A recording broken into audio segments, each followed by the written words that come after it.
आपण शिक्षकांना वर्गात पाहतो, हातात खडू, समोर विद्यार्थी, फळ्यावर धडा.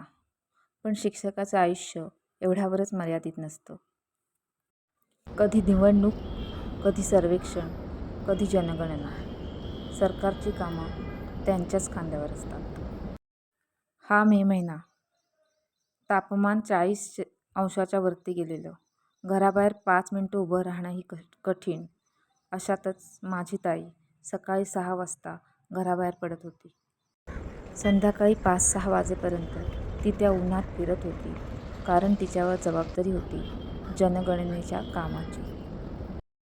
गणपतीपुळ्याचे मंदिर ते गणपतीपुळ्याचे स्मशान, प्रत्येक घर, प्रत्येक वाडी, प्रत्येक टपरी, प्रत्येक दुकान, प्रत्येक वस्ती, प्रत्येक लॉज याच्यापर्यंत पोहोचायचं होतं.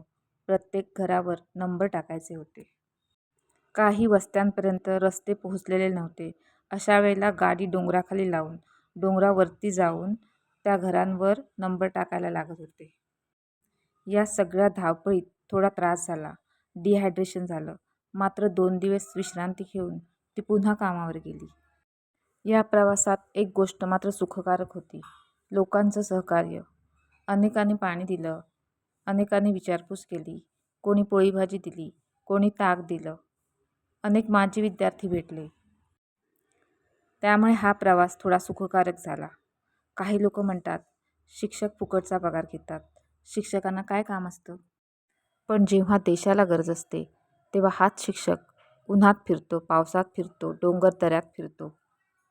विद्यार्थ्यांना घडवणारे हे हात समाजाची जबाबदारीही तितक्याच निष्ठेने पार पाडतात.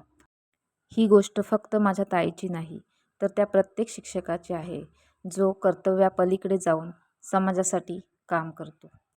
पुढच्या वेळी एखाद्या शिक्षकाबद्दल मत नोंदवताना त्याचा हा संघर्ष नक्की लक्षात ठेवा.